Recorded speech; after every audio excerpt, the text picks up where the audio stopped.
Hello, on se retrouve pour le 5e numéro de Parlons Relations, Parlons Vrai, une émission pour échanger, discuter de tout ce qui peut concerner les relations sans aucun tabou.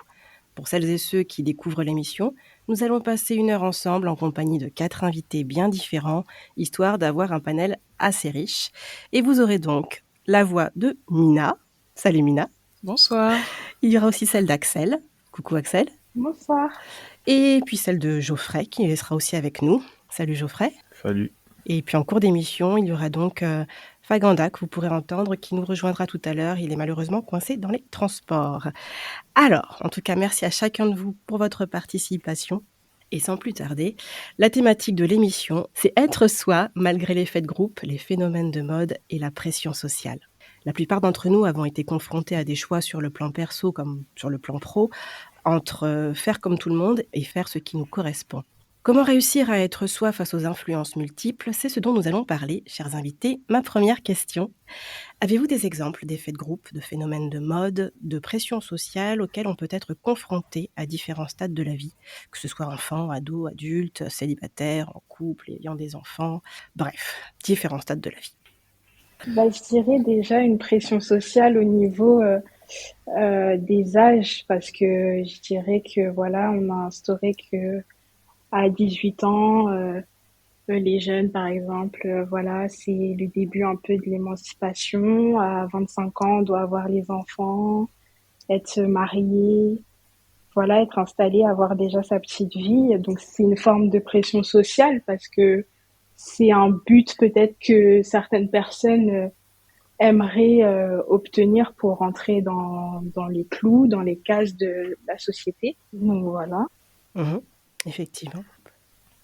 Je pense aussi, alors c'est très intéressant ce que Axel, tu partageais, parce que effectivement, ça montre comment parfois plus la société, la culture ou la famille peut influencer qui on essaye d'être et ce qu'on essaie d'avoir à travers des standards qu'on nous fixe en fait. C'est comme un moule et il faut rentrer dans ce moule. Donc il y a vraiment c'est comme un cadre dans lequel on évolue. Et je vois aussi même plus dans des groupes en fait de personnes qui, je prends l'exemple des enfants, où là ce n'est pas en fait quelque chose qui vient de l'extérieur dans le sens des parents, des institutions et tout, mais où même dans un groupe d'enfants, on va voir par exemple dans les cours de récré, il y a des années où il y a eu des jeux qui ont pu se dérouler, qui étaient dangereux, Tout à fait. et auxquels certains enfants n'avaient pas envie de jouer, mais parce qu'il y avait cette pression de ne pas être rejeté par les autres enfants. Donc là, on parle vraiment de nos pères, en fait, de ceux qui ont le même âge que nous, qui font les mêmes choses que nous. On parle pas de ceux qui fixent les modèles. Mais parfois, cette peur d'être rejeté, en fait, pousse à vouloir se conformer. Et pour moi, c'est aussi un autre exemple qu'on peut retrouver après dans différentes facettes à différents âges. C'est très vrai. Comme vous l'avez dit, ça dépend des âges. Parce que on sait que depuis un moment, les hommes, ils aiment bien se mettre, ils se regroupent, et ça nous a permis de nous développer, mais il y a eu aussi des inconvénients. Et la pression sociale, c'est un des premiers. C'est-à-dire que, comme on l'a dit, avec l'âge, à tout niveau de la vie, on aura de la pression. Et vous avez parlé des enfants, je peux parler des un peu plus vieux. Ça veut dire que, Axel l'a dit, à 18 ans, il faut avoir le permis, faut avoir les enfants, faut avoir, voilà. Et ça se ressent, en fait, ça se voit. Ça veut dire que, je sais pas, je suis un jeune homme. Franchement, quand on est un jeune homme et on n'a pas le permis à mon âge, on est déjà un peu exclu dans la société. Alors que chacun a ses situations. C'est vrai. C'est vrai, justement. C'est intéressant ce que tu viens de dire, Geoffrey, en parlant d'exclusion, parce que ma question suivante, c'est quelles peuvent être les conséquences dommageables ou bénéfiques de ces influences, que ce soit l'effet de groupe, la pression sociale ou les effets de mode. Et donc toi, tu parles donc d'une des conséquences dommageables, c'est l'exclusion. Après, c'est comme tu as dit, ça peut être bénéfique ou négatif. Ça veut dire que il y a des gens à qui ça forge un caractère, mais on n'est pas tous pareils. Intéressant. Quand tu dis qu'il y a des gens à qui ça forge le caractère, qu'est-ce que tu veux dire par là? Bah, c'est pour dire que dans les relations de groupe, d'après moi, il y a beaucoup de choses qui sont fausses. Et peut-être, c'est d'ailleurs pour ça que quand on sort de l'école, on a moins d'amis. Donc, je me dis que quand on a connu cette exclusion plus tôt, certaines personnes ont développé, je sais pas, un esprit critique sur ce qui est vraiment la réalité. Donc, on peut être un peu détaché. Donc, on peut paraître parfois distant, mais en même temps, est-ce qu'on n'est pas plutôt réaliste. Oui, c'est intéressant ce que tu dis parce que ça voudrait dire qu'en étant soi, en refusant finalement de céder à la pression du groupe ou à l'influence du groupe, on peut perdre des amis, perdre des relations. Donc c'est une autre conséquence du fait de ne pas céder. Mais d'une certaine manière, le fait de ne pas céder à ces influences aide à s'affirmer, à d'autant plus montrer qui on est. C'est ça que tu veux dire? Bah, je veux dire que oui, c'est ça. On, on se crée nous-mêmes par rapport à nos expériences. Et les, les groupes, en fait, ça va être dans nos vies tout le temps. Mmh. Comme j'ai dit, il y a à l'époque, quand on est un jeune homme, un enfant, et dans le monde du travail surtout. Surtout dans le monde du travail actuel même. Si on ne sait pas travailler en groupe, Mmh. ça peut être compliqué. Et donc parfois, pour rentrer dans le groupe, on fait des choses qui nous déplaisent. C'est vrai. Je vois deux choses. C'est très intéressant ce que tu dis, Geoffrey, Merci. parce que, enfin, ce que j'entends et que je trouve intéressant, c'est le fait de refuser de céder à l'effet de groupe, même si derrière il y a effectivement le risque de perdre des relations. C'est que ça permet aussi de quelque part se construire sans dépendre du regard du groupe, c'est-à-dire que le groupe ne soit pas juste ce miroir dans lequel on vient quelque part trouver son identité pour devenir ce qu'on attend de nous, mais finalement arriver à se construire plus, j'ai envie de dire, à partir de l'intérieur Mmh. et pouvoir exprimer cette personne, qu'elle soit acceptée ou pas, même si effectivement quand on n'est pas accepté, ça reste quand même douloureux et voilà, c'est des choses à surmonter. Et oui. Mais ça permet de pouvoir se construire. Et le deuxième point donc, auquel ça me faisait penser, c'est vraiment ça aussi.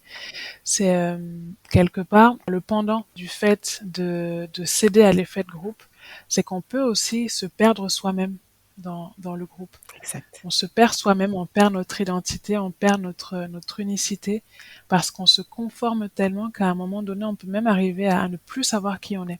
C'est ça. Et c'est ce qui est terrible, c'est que quelque chose qu'on commence en se disant je le fais pour telle raison, je le fais pour m'adapter. Il y a un moment où on finit vraiment par se demander finalement est-ce qu'on est cette personne ou est-ce qu'on est une autre et on peut se perdre soi-même dans cet effet-là. Mais parfois, un effet de groupe aussi, ça peut être bénéfique pour certaines personnes. Mmh. Par exemple, souvent, on s'accorde avec des personnes avec lesquelles on a un même but, on partage les mêmes passions, les mêmes façons de penser. On va forcément se raccorder avec des personnes avec qui on a des points en commun pour s'élever, par exemple, je sais pas moi, professionnellement parlant ou sur d'autres choses. Donc c'est pas forcément non plus perdre son identité. Je pense que parfois c'est justement la vie de chacun et l'histoire de chacun qui fait aussi l'union du groupe et que le groupe avance ensemble ou quoi. Après oui, il y a forcément peut-être des personnes à côté qui peuvent faire voilà d'autres rencontres ou quoi et qui peuvent s'y perdre, mais généralement on s'entend avec des personnes qui sont semblables à nous et s'élever vers un même but. Effectivement, il y a cette possibilité-là.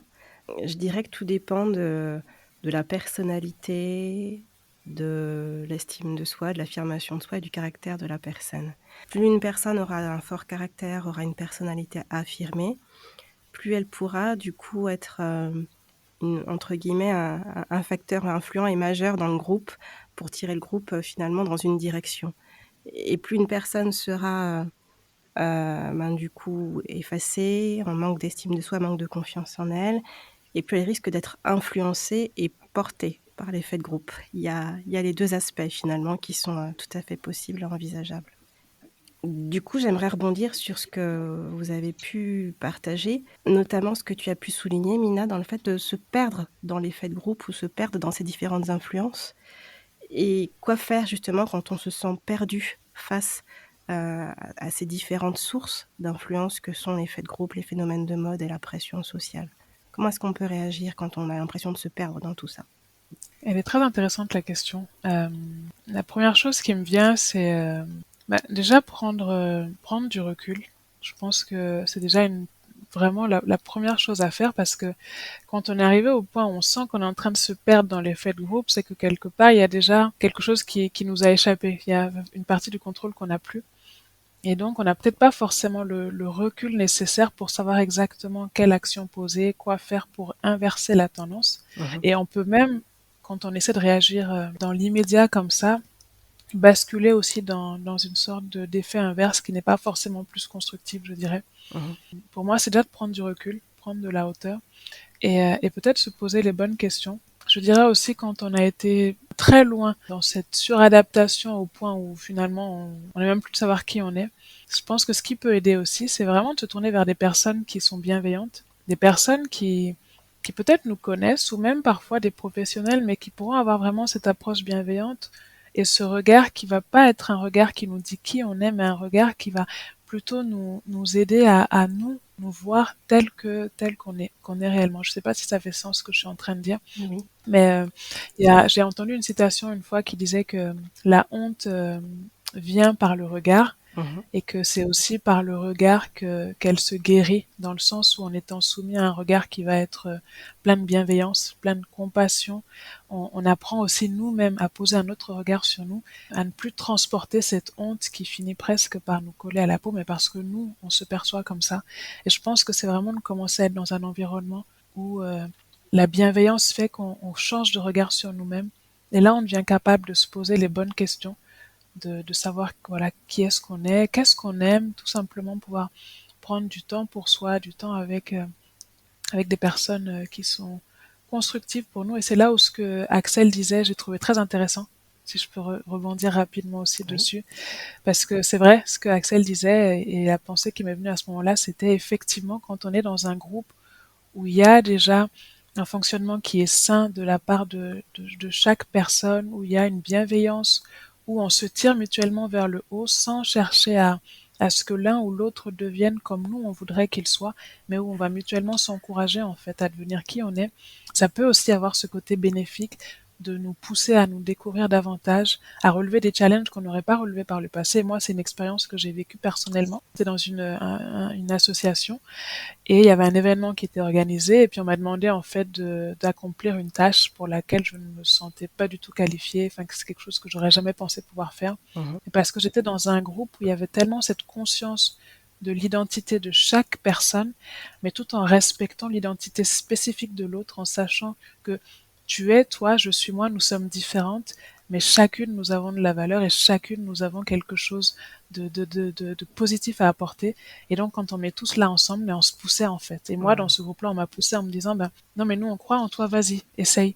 Et finalement, en essayant, je me suis rendu compte que ben, là où je me pensais incapable d'accomplir cette tâche-là, ben, c'était peut-être une qualité, un don caché. Et je l'aurais jamais su si j'avais pas été dans un environnement où on m'avait poussé aussi à y aller, mais tout en étant bienveillant. Donc, je trouve que ça, ce que Axel disait aussi est très, très juste et vraiment l'environnement joue beaucoup. Je pense que c'est une manière déjà de commencer à changer ce regard sur soi et puis à aller davantage vers qui on est réellement. Intéressant, très intéressant. Merci Mina. Après, par rapport à la valorisation de soi, Oui. déjà, les enfants, enfin, très jeunes, ils peuvent déjà avoir ce caractère un peu affirmé par rapport aux parents qui tout le temps en train de les valoriser, de les complimenter.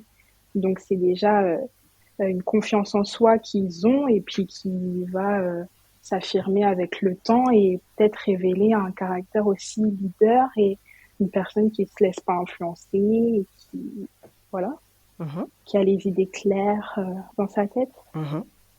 C'est vrai effectivement que ça peut, permettre de ne pas se sentir perdu, de ne pas se laisser, embarquer dans les différents effets de mode et les influences multiples, effectivement. Après, pour rebondir sur ce qu'elle a dit, oui, c'est vrai, les groupes ils peuvent être bénéfiques, mais c'est rare qu'il y ait dans un groupe tout le monde qui se comprenne. C'est pour ça que je mettais l'accent sur le fait que les groupes, en fait, ils se dissoudent au bout d'un moment. Et que c'est difficile de trouver les gens qui peuvent nous comprendre comme ça dans un groupe d'amis ou en relation amoureuse. Je, je trouve d'ailleurs que c'est un peu paradoxal parce que en même temps, dans un groupe d'amis, on, on dit faut forcément qu'on se ressemble, mais dans un groupe en relation, on dit les opposés s'attirent. C'est bizarre. On va je sens qu'on va faire une parenthèse dans l'émission. On va faire une petite parenthèse dans l'émission. Il y a effectivement 2 dynamiques, que tu soulignes, Geoffrey. La dynamique de groupe où on recherche, majoritairement la similitude, les points communs et les centres d'intérêt partagés dans les amitiés. Et dans le couple, il y a peut-être plus une complémentarité qui prend place. Cette expression des opposés qui s'attirent, ça serait plus un débat, on va dire. Est-ce que c'est toujours le cas? Est-ce qu'on peut faire une généralité? Je ne sais pas.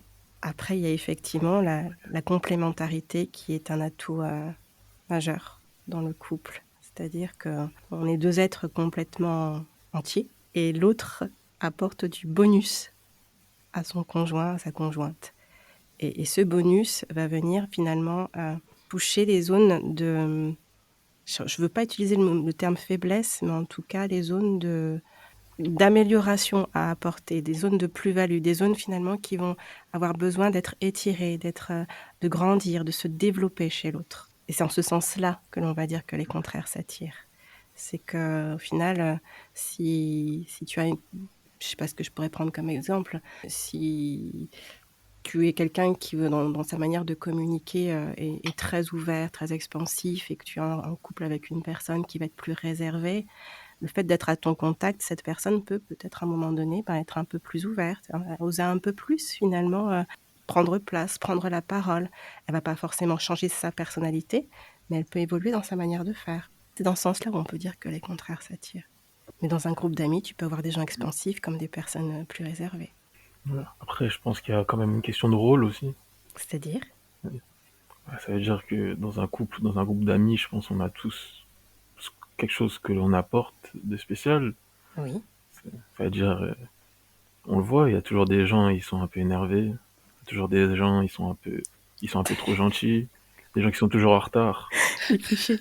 Mais, et même si c'est vrai, et même si c'est des défauts, en fait, on est amis pour ça, des fois. Limite, pas pour ça, mais je veux dire, ça fait partie de notre amitié. Et je pense qu'il y a aussi, je sais pas, le rôle du grand frère, de la personne bienveillante. Et c'est pareil dans un couple. C'est-à-dire que chacun apporte ce qu'il peut. Mais comme tu as dit, on se complémente. Il y a effectivement certaines casquettes qui peuvent être occupées, mais on va pas forcément trop enfermer les gens dans des boîtes, mais effectivement, il y a des fois des rôles qui sont pris. Volontairement ou involontairement. Je pense aussi à un point. J'essaie de trouver la meilleure manière de l'exprimer. Je pense que ça va être aussi peut-être la foi de chacun qui peut nous pousser justement à chercher, à nous tourner finalement vers... Enfin, moi, je l'appelle Dieu, mais ça, c'est moi personnellement. Je pense que voilà, il y en a qui... Chacun a voilà, son rapport avec le divin, le créateur, mais je pense qu'il y a, il y a vraiment une notion de divin, de créateur. Et pour moi, notre identité première se trouve en lui.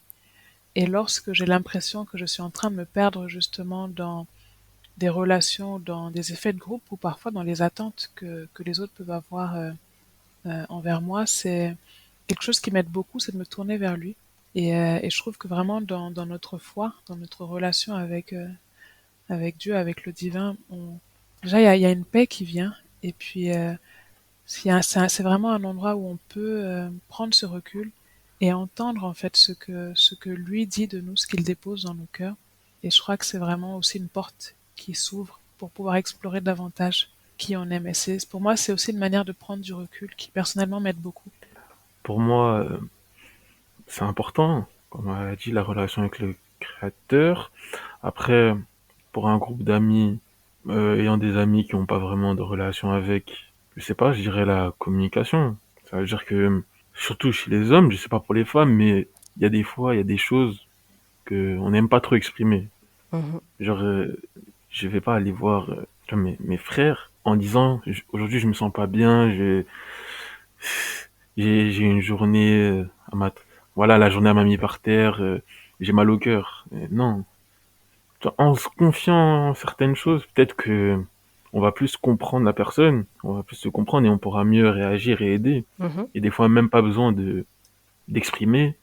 C'est ça, en fait, pour moi, les meilleures relations. Des fois, il y a même pas besoin de parler, en fait. Faut juste te regarder dans ton attitude et aider.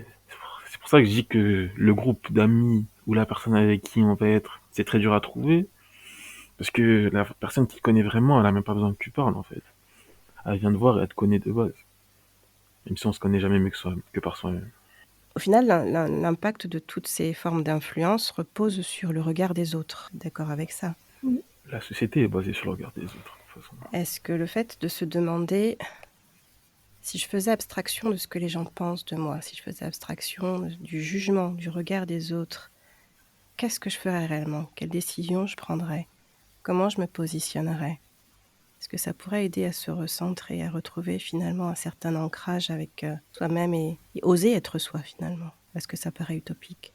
Bah, je pense que dans la société actuelle, c'est quelque chose qui serait très compliqué parce qu'aujourd'hui, les gens ont tellement peur du jugement, d'être ridiculisés pour un rien. Quand on voit que, voilà, par exemple, des jeunes qui veulent un peu s'affirmer, euh, ils peuvent subir de l'harcèlement ou des choses comme ça qui peuvent mener à une dépression ou même pire, voire un suicide. Mmh. Je pense qu'aujourd'hui, s'affirmer, faut avoir les épaules pour et la capacité C'est vrai. parce que aujourd'hui, c'est trop compliqué. Tout ce qui est réseaux sociaux a une énorme influence sur notre manière de penser, notre manière de voir les choses. Donc, non, je pense que c'est très compliqué aujourd'hui d'être soi-même en tout cas. Après, le regard des autres, c'est vrai que faut pas faut pas que ça soit la principale chose auquel on pense quand on essaie de vivre notre vie, mais le regard des autres, ça implique autre chose. Ça veut dire que des fois, les gens, ils nous regardent bizarrement, mais on n'agit pas bizarrement aussi? Ça veut dire que moi, quand je suis dans le RERD et quelqu'un est en train de crier, on le regarde tous bizarrement, mais je pense que, voilà, il est bizarre. Ça veut dire que je suis d'accord que faut pas prendre, faut pas aller à l'extrême et que faut essayer de s'affirmer. Mais si on veut vivre en société, je pense qu'il y a des choses par lesquelles on est obligé de passer.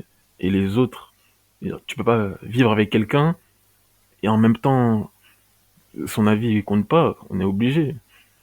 On va tous ensemble, on, on va faire nos courses ensemble. On va bien se voir et s'influencer des fois. Bien sûr. C'est euh, c'est vrai que au final, vivre dans une société où on serait complètement détaché à 100% du regard de l'opinion des autres, ça me paraît compliqué parce que, ne serait-ce que l'exemple que Geoffrey, tu donnes, je sais pas, on va parler de bienséance. OK. Mais finalement, la bienséance dans la société, elle est définie. Qu'est-ce qu'il a défini en fait? Ce sont des normes qui sont définies en fonction aussi de ce qu'on juge bon, acceptable ou pas dans une Mmh. société. Ce qui fait que quelque chose qui est jugé bon, acceptable dans une certaine culture, quand on la ramène ici, on va tous regarder la personne avec des gros yeux et puis on va commencer à la juger alors que dans la culture d'origine, c'est quelque chose qui est complètement normal. Et moi, je l'ai vu à l'époque quand j'étais étudiante. On avait des étudiants de différents pays dans mon école et il y avait voilà, une personne qui parfois avait une certaine attitude. Mmh. Et le temps qu'elle comprenne que tout le monde la regardait bizarrement parce que ici c'est quelque chose qui ne se fait pas, alors que dans son pays, à elle, c'est le contraire justement qui ne se fait pas, ce qu'on fait ici.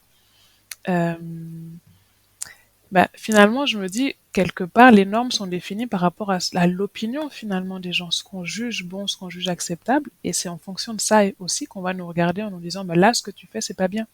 Et quand on est tous dans ce fonctionnement où depuis l'enfance, on nous a appris à être bien élevés, à avoir des manières et tout, à vivre selon une certaine bienséance, bah, finalement, le curseur, ça reste l'opinion, ça reste le regard, en fait, de l'autre. Par contre, je pense qu'il y a quand même un certain degré où on peut arriver à se détacher, par contre, de ce regard, dans le sens où on ne le laisse pas définir qui est-ce que nous sommes, vraiment de manière profonde, en fait, où notre identité profonde n'est pas définie par le regard ou par l'opinion extérieure. C'est compliqué dans une société où on n'a jamais autant été exposé au regard des autres avec les réseaux sociaux et tout ce qui va avec, comme Axel elle disait. Mais je crois qu'il y a donc c'est pas possible à 100% parce que c'est aussi comme ça que nos sociétés sont construites et qu'on est élevé depuis l'enfance. Mais je crois que c'est vraiment possible de trouver cet endroit où profondément on arrive à être qui on est sans que cela soit défini par le regard extérieur, par les attentes des autres. Par contre, c'est pas ce qu'il y a de plus facile, je pense, surtout de nos jours. Effectivement. C'est intéressant cet accent que tu mets, Mina, sur la différence entre l'être et le faire. Je me permets de reformuler comme ça. C'est-à-dire qu'on peut adapter notre manière de faire en fonction du milieu dans lequel on se trouve, en fonction du regard des autres, mais ce n'est pas censé modifier l'essence même de qui on est. Exactement. Donc on peut parfois céder à certaines mouvances, céder à certaines influences dans la manière de faire, parce qu'effectivement on vit en société, on vit en groupe, mais ça ne détermine pas forcément notre identité. Et peut-être que c'est aussi là une des clés qui peuvent nous aider à prendre du recul justement par rapport pour revenir à la question que tu avais posée, c'est de prendre de plus en plus conscience que il y a une distinction entre le faire et l'être et que nous ne sommes pas ce que nous faisons. Et je pense que c'est vraiment juste déjà, c'est des petites choses mais qui nous aident à prendre du recul et qui peuvent nous aider un pas après l'autre, un petit pas après l'autre à vraiment avancer vers qui on est profondément tout en bénéficiant de tout ce que le groupe apporte de positif, mais sans non plus disparaître en fait dans le groupe. Trouver vraiment cet équilibre. Être qui on est au milieu des autres en les laissant être qui ils sont finalement. C'est beau. Waouh. Être qui on est au milieu des autres en les laissant être qui ils sont. Après, je pense que parfois on cède aussi à cette mouvance par rapport à l'âge. Souvent, l'âge fait que tellement qu'on veut rentrer justement dans ce moule que voilà, on s'oublie soi-même, mais en vieillissant, euh, c'est quelque chose qui change. Et puis, enfin, par exemple, les personnes âgées aujourd'hui, voilà, ils vivent au jour le jour et ils se posent pas la question de c'est quoi la mode, qu'est-ce qui est à la mode aujourd'hui, qu'est-ce qui se passe, enfin voilà, est-ce que je dois faire ci, est-ce que je dois faire ça. C'est des questions qui ne se posent plus. Pour eux, c'est vraiment devenu secondaire. Exact. Après, bon, c'est secondaire pour eux parce que je pense qu'ils se ressentent un peu moins dans la société aussi. C'est secondaire pour eux parce que... Ils se ressentent un peu moins dans la société actuelle. Qu'est-ce que tu veux dire par là? Ça veut dire que quand on est moins actif et que... en fait, le monde qu'on voit quand on est petit, il change quand on devient âgé. Donc, les modes ne nous intéressent plus, en fait. C'est pas qu'ils doivent avoir un caractère et de l'expérience, mais aussi, je pense qu'ils se ressentent plus dedans. Ça leur remet des choses de l'époque, ils peuvent tomber dans la trappe pour moi. Parce que je suis d'accord qu'on prend en sagesse avec l'âge, mais aux États-Unis, il y a encore des milliers de personnes qui pensent que la Terre elle est plate, hein, et ils ont pas tous 20 ans. C'est vrai. Mais est-ce que le fait qu'ils pensent que la Terre est plate, c'est ce qui change qui ils sont profondément et qui fait que, tu vois, ils vivent selon les effets de groupe ou pas? Après, pour Pour moi, moi, il y a une distinction au final. je sais pas, parce que il y a peut-être des gens qui vivent dans des cercles fermés, et donc ils sont dans des cercles fermés, et c'est les gens de ce cercle-là qui leur ont appris à penser comme ça. Oui, tu parles de certaines communautés. Ah, ok. D'accord. Voilà. D'accord. Oui, effectivement, c'est vrai que certains schémas de pensée sont du coup modelés à travers ce que le groupe va véhiculer. Mais pour rebondir sur ce que disait Axel, avec l'âge, je comprends de l'âge, moins on accorde d'importance au regard des autres.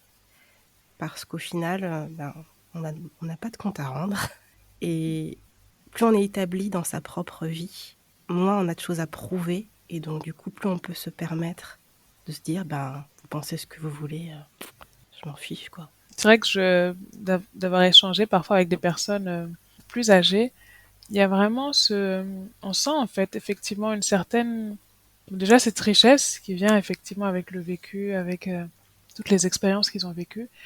Mais c'est comme s'il y a beaucoup de choses qui pour nous aujourd'hui sont importantes et qui peuvent être source d'inquiétude et de beaucoup de questionnements pour nous, mais dont elles se sont détachées parce que j'ai l'impression que c'est comme si finalement avec l'âge on revenait à l'essentiel. Yes.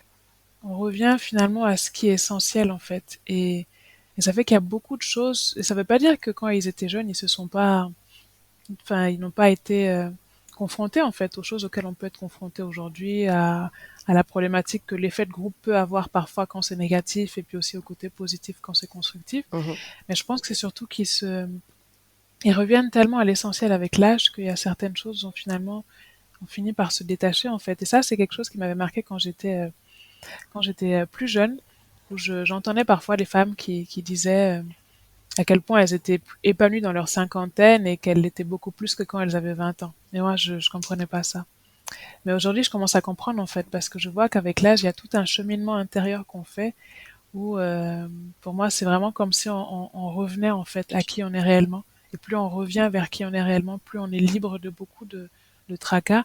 Et donc, on est peut-être moins jeune avec tout ce que la société valorise dans la jeunesse, mais finalement, on est plus épanoui parce qu'intérieurement, on est de plus en plus en accord avec soi-même. Très juste. Et aujourd'hui, je le comprends de plus en plus. Et par rapport à ce que Axel disait effectivement sur l'âge, je crois qu'il y a vraiment quelque chose qui se joue aussi à ce niveau-là, dans ce processus où on prend du recul par rapport à, voilà, au regard et à l'opinion extérieure. C'est vraiment ça. Par rapport à la jeune génération et aux défis auxquels ils sont confrontés avec notamment les réseaux sociaux, hein, qui est une très grosse source d'influence. Comment est-ce que vous gérez ça, du coup, les jeunes de l'émission, là? Bah, les réseaux sociaux, bah, déjà, faut se dire que les réseaux sociaux, ils sont différents. Ça veut dire que chacun a son but. Moi, je vais pas parler de TikTok, vu que j'y suis pas trop. Mais, je sais pas, par exemple, Instagram, tu verras les plus belles choses du monde sur Instagram. Ça veut dire que les gens... moi-même aussi, je veux pas... Quand je prends des photos, j'essaye de pas être négligé. Ça veut dire que, à part si on est influenceur, je pense que on montre pas son quotidien, on montre ce qu'on veut montrer. C'est-à-dire que ça nous met dans un moule où bah on voit des gens qui montrent que leur réussite, on voit que des gens réussir, des gens avec des beaux corps, avec de l'argent, voilà. Et donc si on prend pas un petit recul en se disant que ah mais en fait c'est un petit pourcentage de la population et qu'il y en a beaucoup qui sont comme moi, mais que on n'est pas tous riches et que voilà. C'est vrai qu'on peut facilement tomber dans la trappe et être en dépression même parce que on se ressent pas avec le monde, on n'est pas en accord avec le monde qui nous entoure, on pense qu'on est exclu, qu'on rate, alors que en fait chacun arrive au sommet à son temps, à son rythme. C'est très vrai. Et il y a des millionnaires qui ont réussi à 35 ans, à 40 ans, comme il y en a qui ont réussi à 20 ans. Bah après, je suis d'accord avec ce que Geoffrey ici. Et je pense que justement, les réseaux sociaux, ça amène les gens à être complexés.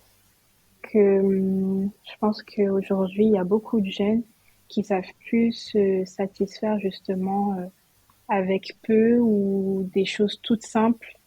Pour eux, c'est tout de suite, voilà, faut rentrer dans l'extravagance ou mener une vie, voilà, la vie des réseaux, la vie des influenceurs. Et je pense que justement, c'est nocif parce que si on n'arrive pas à faire cette part justement entre la vraie vie et cette vie-là, je pense que, comme dit Geoffrey, on peut vite, voilà, se laisser dépasser, et faire n'importe quoi et être justement prêt à tout pour atteindre ce qu'on voit parce qu'on l'idéalise. C'est ça. On va dire que moi, je suis né début des années 2000, ça veut dire que mais j'avais encore une génération où les réseaux sociaux, c'était pas comme maintenant. Ouais. Il y avait, Oui. mais C'était pas autant qu'aujourd'hui, c'est sûr. voilà. Alors qu'aujourd'hui, un enfant de 5 ans, en France, si ses parents ils mettent pas de contrôle parental, il a TikTok, il voit ce qu'il veut. Danger. Donc après, vivre... Il y a des enfants qui sont nés avec les réseaux. Justement, ça doit pas être évident en tant que parent de pouvoir mettre une juste limite à l'accès aux réseaux sociaux sans pour autant complètement exclure son enfant, puisqu'aujourd'hui, les réseaux sociaux font partie du quotidien de la plupart des enfants on va dire de plus de 10 ans, même si normalement c'est pour les plus de 13 ans, hein, l'accès normalement est autorisé aux plus de 13 ans, mais des enfants déjà de 8-10 ans ont accès aux réseaux sociaux et les parents se disent, certains parents se disent, mais en même temps, si je coupe mon enfant de cet accès-là, vu que tous ses camarades de classe en font partie, du coup, il sera exclu. Comme tu as pu le dire, Geoffrey, c'est vrai que tu n'étais pas dans une génération où les réseaux sociaux étaient très présents, mais si on devait, entre guillemets, spéculer, voilà, si tu étais enfant aujourd'hui, ou même Mina, ou même Axel, si vous étiez enfant aujourd'hui, ou même si vous étiez parents, comment est-ce que vous gériez ça? Le fait de ne pas avoir les réseaux sociaux comme tout le monde, ou est-ce que vous aimeriez justement céder à la mouvance et entrer dans le moule? Si on part sur une base de, voilà, j'aurais eu 13 ans à peu près. Oui. Sur le coup, j'aurais été contre l'avis de ma mère qui, justement, c'est sûr, elle s'y serait opposée. Mhm. Mais déjà, normalement, donc à 13 ans, on est au collège.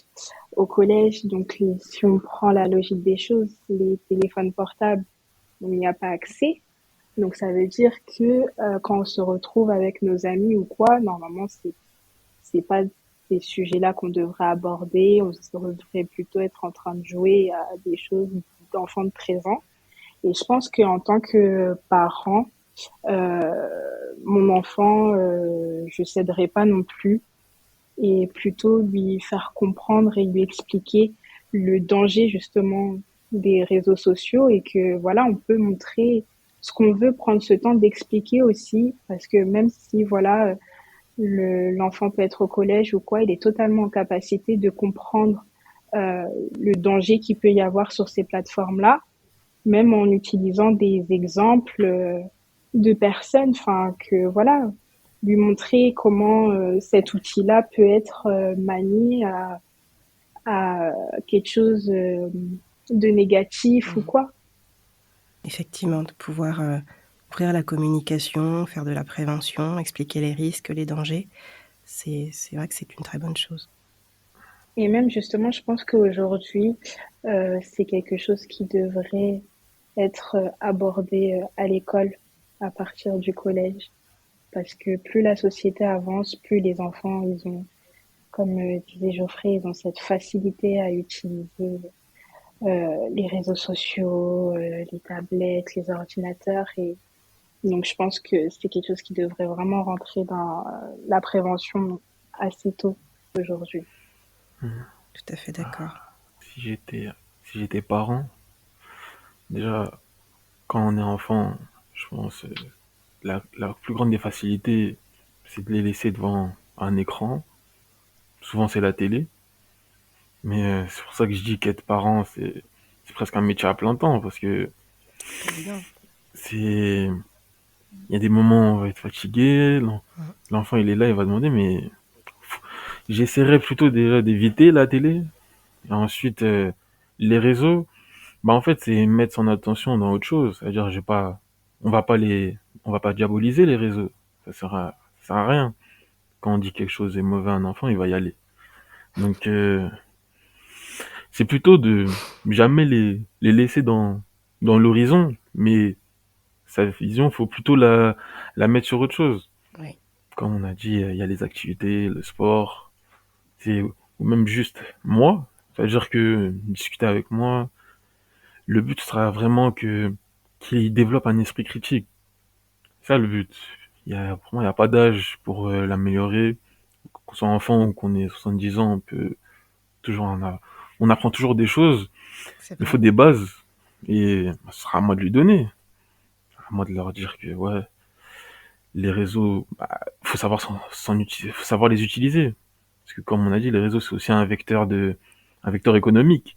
Là, des gens ils s'en servent beaucoup pour faire leur argent. Mhm. Faut comprendre ça que après aussi que c'est pas réel. Comme j'ai dit, les gens ils montrent ce qu'ils veulent montrer. C'est le plus important, ce sera de d'éduquer son enfant et pas de laisser la télé ou Instagram éduquer son enfant.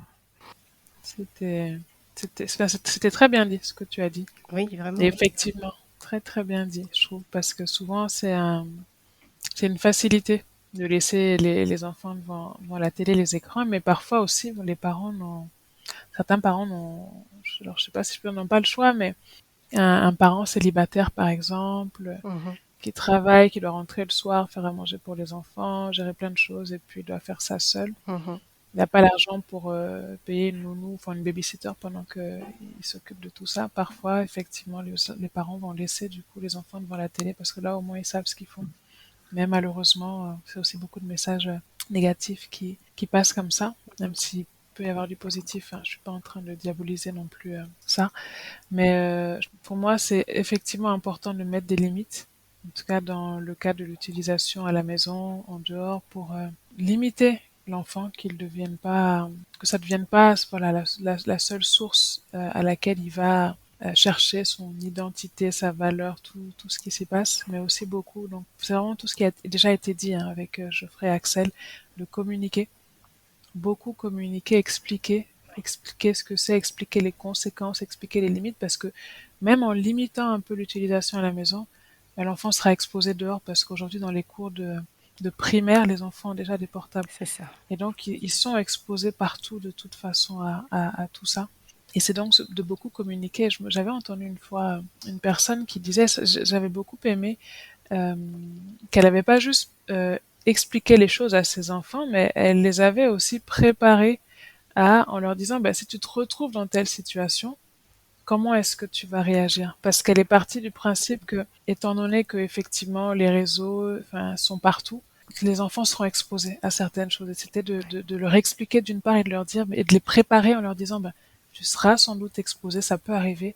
Et à ce moment-là, que l'enfant soit prêt aussi sur comment réagir. En tout cas, qu'il ait des bases qui vont l'aider, même si on sait que, voilà, rien n'est parfait. Mais je crois que c'est beaucoup dans la communication, beaucoup dans la préparation aussi. Et puis tout en mettant aussi quand même des scènes limites. C'est pas parce qu'il y en a partout, que tous les enfants y ont accès, que ça veut dire que voilà, à la maison aussi, ça doit être réseau, jeu à gogo, enfin internet à gogo. Mhm. Mais dans le sens vraiment par rapport aux limites qu'on peut mettre en fonction de l'âge aussi. Parce que selon l'âge, ce sera pas pareil. On met pas les mêmes limites à un enfant de 6 ans qu'à un enfant de 13 ans. Et donc ainsi de suite. Donc c'est important aussi de savoir s'adapter à l'âge de l'enfant, je pense. Pour ne pas être dans un contrôle qui va être tellement limitant que dès qu'il aura un peu de liberté aussi, bah, généralement ça peut aussi créer un effet inverse. Parce que quand on a été tellement habitué à être serré, parfois dès qu'on a un tout petit peu de liberté, ben, on a envie d'explorer, on se lâche et ça peut aussi créer un effet inverse. Donc c'est vraiment C'est clair. de préparer l'enfant au mieux en sachant qu'il est exposé à beaucoup de choses et surtout en, je dirais, une posture où on l'accompagne vraiment. On l'accompagne. C'est ça. Et quand on est croyant, face à toutes les influences, les effets de mode, les effets de groupe, les pressions sociales qui peuvent exister. Mais justement, on se tourne vers Dieu et on demande à Dieu de nous donner cette part de discernement et de réflexion et d'avoir voilà cet esprit critique aussi. Merci Axel. Ouais. Mhm. Je dirais aussi que quand on est croyant, c'est vraiment de trouver, d'apprendre à trouver notre source en Dieu et de vraiment chercher en lui notre identité et je crois que ça passe beaucoup par la relation avec lui. C'est pas une question de religion pour moi. Euh, Parce que déjà l'aspect religieux pour moi il est beaucoup dans le faire et l'être on le trouve dans la relation. Wow. Et pour moi c'est de développer vraiment une vraie relation, une intimité avec Dieu qui va nous amener une certaine sécurité intérieure dans qui on est en lui et qui va nous permettre finalement d'être qui nous sommes donc au milieu des autres comme je disais tout à l'heure. Parce que même finalement au milieu de d'autres personnes qui sont croyantes comme nous, on peut se retrouver confronté à l'effet de groupe, C'est vrai. que ce soit dans le sens positif ou dans le sens négatif de tout ce qui a été abordé jusque-là. Et c'est pour ça que je crois que c'est tellement important de poser le bon fondement dans cette relation personnelle et intime avec Dieu, qui ensuite nous permet de nous déployer, que ce soit avec d'autres croyants ou partout ailleurs où on peut être. Justement, peut-être que par rapport à cette influence-là en tant que croyant, c'est aussi peut-être la raison aussi et le but d'influencer les non-croyants. Parce qu'on ne va pas s'influencer entre croyants. On est là pour influencer des personnes voilà, qui cherchent leur voie, qui n'ont peut-être pas de religion ou quoi. Et il y a des personnes sous un effet de groupe qui peuvent se tourner vers une croyance ou quelque chose. C'est super ce que tu viens d'apporter, Axel, parce que être croyant, c'est avant tout avoir un message d'amour, un message d'espoir, un message finalement qui peut être contagieux, on va dire, pour pas dire communicatif, et du coup avoir des réactions, avoir des réponses qui font la différence au sein d'un groupe. Donc oui, c'est très juste ce que tu dis. Quand on est croyant, bah, on se fait influencer je veux dire que la réaction des autres, ça peut compter, mais c'est la réaction de Dieu qui compte le plus. Donc, c'est-à-dire on veut pas le décevoir. On sait qu'il va pas aimer certaines choses. On sait qu'il va aimer d'autres choses. Donc, ouais, c'est pour ça que je dis que ça fait partie de la vie, l'influence. C'est, Ouais. c'est comme tout, faut la gérer. C'est super ce que tu viens d'ajouter. C'est vrai qu'il y a une question de priorité aussi, de savoir finalement qu'est-ce qui compte le plus. Est-ce que c'est le regard des autres? Est-ce que c'est le regard de celui qui est au-dessus de tout? Oui, effectivement. Merci Geoffrey. Ouais, j'aime beaucoup ce que tu as ajouté, Geoffrey. J'aime beaucoup Mm. parce que en t'écoutant, je me disais oui, et si finalement il s'agissait pas juste simplement de ne pas dépendre du regard, enfin de ne pas chercher à plaire, à être apprécié, enfin voilà tout ce qu'il y a derrière cette notion de manière générale, mais juste à ce qu'il y ait un déplacement, c'est-à-dire là où on cherchait à plaire aux autres, où on donnait cette place au regard des autres, juste déplacer pour chercher plus à plaire à Dieu et donner plutôt cette place au regard de Dieu. Où finalement, il y a un regard qui compte, mais ce n'est plus le même. C'est pour ça, je veux dire que faut faire attention aux extrêmes. C'est-à-dire Bien que, sûr. mais il y a positif et négatif. Pour ma mère, je vais réussir ma vie et être quelqu'un de bien. Mhm. Mais comme on a dit, pour des mauvaises fréquentations, je sais pas, aller braquer une banque pour leur faire plaisir. Alors que dans les deux intentions, c'était de faire plaisir. Certes. Effectivement, il y a faire plaisir et faire plaisir. On est d'accord. J'aimerais vous demander, et ça rejoint ce que vous venez de dire, hein, qu'est-ce qui fait qu'on peut réussir à rester soi et à ne pas se comporter ni agir en fonction de l'effet de groupe et des phénomènes de mode et des pressions sociales? Apprendre à mieux se connaître ses racines. C'est-à-dire que connaître, savoir d'où on vient. Mhm. Comme on a dit, c'est la base qui nous permet voilà, de pas tanguer. Et nos parents nous disent des choses, mais il faut aller plus loin. C'est peut-être ça. Peut-être connaître l'histoire de son pays. Parce que en sachant qui nous sommes, c'est plus compliqué déjà de... Genre, je sais que je viens de là. Comment tu peux me dire de faire ça? Très intéressant. Que même sur les réseaux, on voit des clichés qui véhiculent sur des origines, qui sont vrais ou faux, ça, je vais pas le dire, mais que, en fait, si toi-même tu connais les gens de chez toi et tu sais comment vous comporter, ça va pas t'attendre. En fait, les gens, c'est mieux qu'ils fassent leurs recherches, qu'ils apprennent à se connaître leur histoire, et je pense après ils auront tout le bagage pour avancer. Après, je dirais aussi, ce qui peut pousser à rester soi-même dans la société, c'est aussi avoir, être tout simplement acteur de la société. Mhm. Avoir cette force de caractère, cet esprit un peu leader, et puis pour, je sais pas, donner des idées et puis ne pas avoir peur du regard des autres ou quoi et faire avancer la société. Ok. Du coup, on arrive à la fin de cette émission. Voulez-vous partager avec nos auditeurs, nos auditrices, un des bienfaits que vous trouvez dans le fait d'être vous-même? Et donc, du coup, peu importe les influences et pressions extérieures. Bah, je dirais, c'est aussi le fait et l'occasion de proposer de nouvelles choses et Intéressant. aussi peut-être changer aussi des mentalités sur certains sujets ou certains points. Par exemple, l'exemple de Claude François, quand il était à son apogée, il avait dit ouvertement comme quoi qu'il préférait les filles qui étaient jeunes de 14 ans, toutes ces choses-là. Aujourd'hui, c'est quelque chose qui est plus possible d'avoir de tels propos. Et heureusement. Il aurait été suivi en justice et même sa carrière serait peut-être arrêtée. Donc, je dirais que oui, il y a aussi des bienfaits, justement. Bah, je pense qu'il y a aussi, je crois que d'une part, on a une meilleure qualité de vie, j'ai envie de dire tout simplement. On est plus en paix avec soi-même, C'est plus ça. en accord avec soi-même. Ça veut pas dire qu'on est parfait et qu'on n'a pas des choses à régler, Voilà.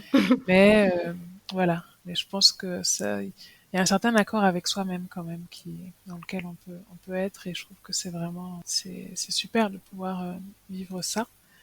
Et effectivement, quand on parlait tout à l'heure du fait de pouvoir influencer aussi positivement son entourage, euh, je crois que quand on est pleinement soi-même, il y a aussi justement ce quelque chose de positif, cette lumière en fait qu'on peut amener aussi autour de nous et qui peut aussi encourager les autres à être eux-mêmes. Et ça me fait penser à un texte que chacun connaît certainement, où ce qu'il disait, en fait, il y a juste une partie du texte qui dit que finalement, c'est en se donnant la permission d'être soi-même, quelque part, on donne aussi à l'autre la permission d'être lui-même. Mmh. Et finalement, donc, on influence l'autre, mais pas forcément pour qu'il devienne comme nous, mais pour qu'il devienne davantage lui-même. Wow. Et c'est vrai que quand c'est en lien, en plus, effectivement, avec la foi, comme Axel le soulignait, plus on est vraiment dans cet alignement intérieur, et plus on va encourager l'autre. L'autre aura envie aussi d'avoir ce qu'on a, mais il va le vivre aussi à partir d'un alignement intérieur qui lui est propre à lui. Et c'est quelque chose qui peut aussi être voilà, très contagieux, je trouve. Et Super. finalement constructif pour les gens autour de nous. Effectivement. Super. Être soi-même. Déjà, c'est quoi être soi-même? Parce que, on va dire que les choses, comme j'ai dit, on évolue. C'est-à-dire les choses qu'on aime et qu'on n'aime pas changent avec l'âge, avec les expériences. Mmh. Donc, C'est vrai. être soi-même, ça, pour moi, ça m'oblige à explorer, à m'instruire. Comme j'ai dit, savoir d'où je viens, qui je suis, et à toujours parfois se remettre en question, mais même si on se remet en question, il y a des attitudes qui restent. Et que, comme Nina a dit, en fait, ça fait du bien. C'est-à-dire que même si on va se faire juger, vaut mieux que les autres nous jugent que nous-mêmes. Je préfère me regarder dans le miroir que les autres peuvent pas me regarder. Eh bien, merci à chacune de vous pour votre participation. Ça a été une émission très enrichissante. Vraiment, ravie d'avoir partagé ce moment avec vous, et j'aurais juste envie de vous dire à bientôt, en sous-entendant qu'on va se retrouver peut-être dans de prochaines émissions. Avec plaisir. Merci, Kelly. Merci beaucoup. De rien. Bon, cette 5e émission de Parlons Relations, Parlons Vrai est terminée. Sentez-vous libre de réagir en commentaire, de partager votre avis sur cette thématique, être soi malgré les influences et pressions extérieures. Vous pouvez aussi poser des questions, soit les réponses suivront en commentaire, soit elles seront évoquées lors d'une prochaine émission. Vous avez aussi la possibilité d'écouter le podcast Relationnellement Vôtre et de visiter la plateforme à laquelle cette émission est rattachée, sachant que les liens respectifs se trouvent dans la description de la vidéo. Eh bien, on se retrouve le mois prochain pour une nouvelle émission. À très bientôt.